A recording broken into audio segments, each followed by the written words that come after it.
अस्सलाम वालेकुम दोस्तों, तुम देख रहे हो अपना पंजाब टीवी। मतलब मेज़बान अफज़ल अहमद। आज की वीडियो माशाल्लाह जनाब एक पहलन वैड और फ्रैश माशाल्लाह जनाब डिलीवर हुई जी। सब तो पहले मेरा कैमरामैन जनाब तुहानू वैड दिखाएगा तो मजीद गलबात करांगे मालिक दे नाल। की डिमांड करते दिखाओ जी कैमरामैन सब अलग क्वालिटी के जनाब जानवर मिलते हैं अपना पंजाब टीवी क्रॉस ब्रीड का माशाल्लाह जनाब जानवर जे वारा जनाब ने पहला डिलीवर किया है। मूँह च किन्ने दंद जे? 4 दंद जी।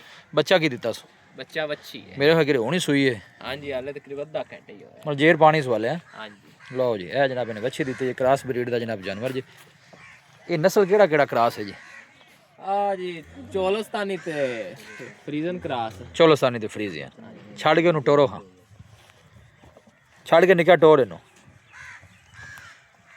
कोई बड़ा बुला कड्डे थन किते जी पास? हाँ जी पास। चोन नु कैसी निकली? चौन बेहतरीन, कोई रोला नहीं था। अच्छा जी सील साउ निकली है। बच्चा थल्ले लाने जा रोला ही कोई। लो जी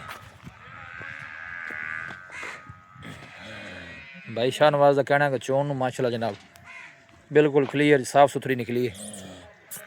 क्रॉस ब्रीड का जनाब जानवर जी माशाल्लाह। क्योंकि पहला वैड़ा का चोन का ही होंदा मसला ना होवे तो फिर कोई नहीं प्रॉब्लम होंदी। बाकी अगे जो दुध जनाब वो गत्ते पाए या नसीबा है जी। फुल साइज जनाब जानवर जे थन भी माशाल्लाह सोहने जे पहलन हो गए जनाब हथ की चुवाई वाले। भाई शाहनवाज की मोल करते पे बच्ची का? बस आन दो वापस।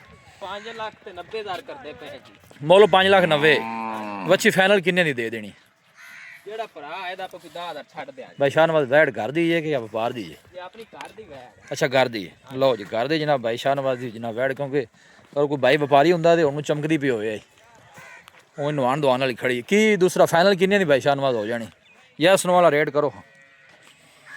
आपा मोल तो चोखा कोनी कीता। नहीं मोल तुसीं सोहना कीता है लेकिन ये कि साढ़े आने दी दीज मौसम वे लो सर्दी दा है ते ठंड बड़ी है। ਤੁਸੀਂ ਜਿਵੇਂ ਆਖੋ ਤੇ ਤੁਹਾਡੇ ਨਾਲ ਕੋਈ ਆਇਆ ਤਾਂ ਤੁਹਾਡੇ ਰਿਵਿਊ ਦੇ ਨਾਲ ਤੇ ਆਪਾਂ ਉਹਨੂੰ ਇਨਸ਼ਾਅੱਲਾ ਜਿਵੇਂ ਤੁਸੀਂ ਆਖੋਗੇ ਆਪਾਂ ਉਵੇਂ ਕਰ ਲਾਂਗੇ। हो जाएगा जी। हाँ जी लो जी भाई शाहनवाज ने गल सोहनी की जनाब मजीद भी जो दीद लिया इंशाल्लाह जनाब जरूर होएगा। लोकेशन जनाब तहसील दीपालपुर डिस्ट्रिक्ट कुकड़ है। रबता नंबर जनाब 0301 45 52 144 0301 45 52 144 व्हाट्सएप जनाब इस नंबर पर कोई भाई जनाब परचेज करना चाहे जनाब इस नंबर पर रबता कर सकता। माशाल्लाह पहले बच्ची जो मुँह चो 4 दंद और पिछे भी बच्ची।